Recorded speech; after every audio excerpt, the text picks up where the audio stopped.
Assalamualaikum warahmatullahi wabarakatuh. Hello everyone. Before we start, let me introduce myself first. My name is Pandu Muhammad Naban. Previously, I want to know if you guys have ever heard about recontext before.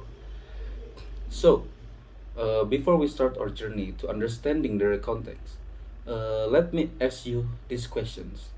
In your opinion, what is recontext about? Is it some kind of story, or is it some kind of letter? Okay, so let me explain. The context is a text that retells events in the past. Okay, now that you know what recontext is, let's learn what is content in recontext. Okay, you can see the list of content in recontext from the picture below. The following are contents contained in their context, which consists of the first one is definition, the second one is purposes, the third one is generic structure, the fourth one is characteristic, the fifth one is language features, and the last one is types of recontext. The first one is definition. Well, as I explained earlier, but I will repeat it again to help you understand the definition of purpose of recontext.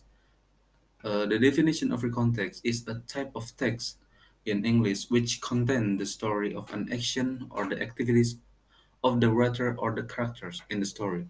The activity or action in question is the author experience expressed through the recontext.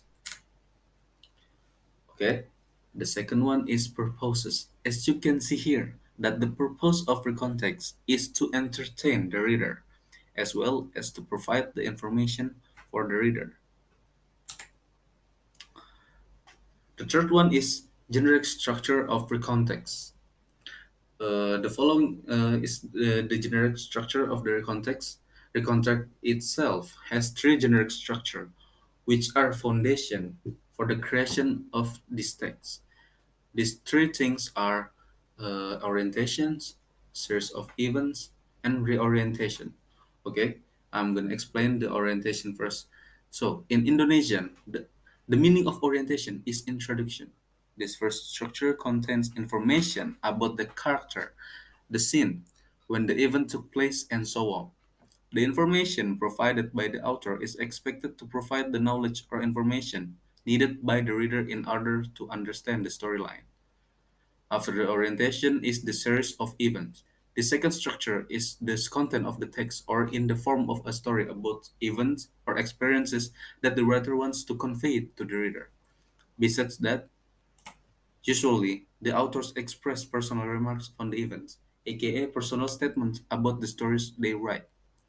The last one is reorientation. This structure contains conclusion as well as summarize or a repetition of information contained in the orientation structure. If there is, the author will also add impressions and message for readers. Okay, the fourth one is characteristic of recontext. The first one is um, no conflict or pure story. Recontext has the same purpose as narrative text, but it's just that they have a different form. For example, recontext must be factual or has actually happened, and narrative text is mythical or just a made-up fantasy. And in the recontext, there is no conflict told by the author, so it's purely story related. The second one is there is always a story sequences. The example is when we using days, such as the first day, second day, third day, and so on. Next is language feature of recontext. This is important to learn is because uh, if we want to make recontext, we have to understand the language feature that we must use to make the recontext. So the first one is here are the features of recontext. The first one is using simple past tense. Yes, recontext must use the simple past tense because the main focus is to tell past events. The sentence pattern is divided into two. There are verbal sentence with this formula subject plus verb to plus complement, and a nominal sentence whose formula is subject plus be plus complement. The second one is using personal participant. personal participant. For example, like I, my group, my friends, my wife, and so on. In the context, usually the personal participant will appear in the orientation section as an introduction to the character or characters in the story. The third one is using chronological connection or sequence connective. A chronological connection, also known as a chronological connector or connector of sequence, is the conjunction used to express the sequence in which events occur.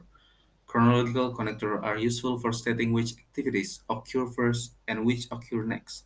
These conjunctions make it easier for the reader to understand the overall sequence of events. Examples of chronological connector are then, next, in the end, in addition, and so on. Action verbs are the next one is action verb. So action verbs are verbs that refer to the actions uh, you take and can be seen by others. These verbs are also known as dynamic verbs. Example like visited, go, change, look. And the last one is using linking verb. Linking verb, namely the verb that connect between the subject and description, used to provide descriptive information and identity of the subject. So it does not refer to the action performed by the subject. Some examples that include linking verbs are be, become, seem, appear, grow. Be consists of is, am, and are for the simple present tense. Meanwhile, what applies to recontext is its simple past tense. There are, was, and were. Okay, the last one is the type of recontext, which consists of the first one is personal recontext. So, personal recontext is a recontext that has a function to tell about the author's personal experience. Personal recon is the most common type used to write recontext. The second one is factual recontext. Factual recontext is a recontext that has a function to present reports about events that occur based on facts actually happen. Example include report about science, experiments, or reports from the police. The third one is imaginative recontext. So imaginative recontext is a recontext that has a function to tell imaginative events. For example, recontext tells about the author experience in imagining a scene that he got from his dream. The last one is historical recontext. Historical recontext is a recontext that contains history, but it's different from narrative. In narrative, it's imaginary. Meanwhile, in the recontext, the history that is told really happened in the past. An example is a recontext about the proclamation of Indonesian independence. Okay, I myself will focus on explaining personal recontext, and the following is an example of recontext. So, uh, you can see there are it's the example for my personal context going to German Beach. So there you can see there are three structure. So in the orientation we can see from the paragraph above that the author introduced the characters, location, and also the time of event to be told. Then in uh, there is a series of events which contain stories about the author's experience while on vacation at the beach. And finally, there is a reorientation where the author ends by concluding and informing the events that he experienced that day. So, you guys have learned about the contents in recontext, whether it is the definition, purpose, structure, characteristic, types, and all the other things. Now, I will give you guys an example of personal recontext. Okay, now watch this video.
Okay, guys, I believe we have reached the end of our classroom activities. I appreciate your support and sorry if this video contains any mistake. That's all I have to say. Wassalamualaikum warahmatullahi wabarakatuh.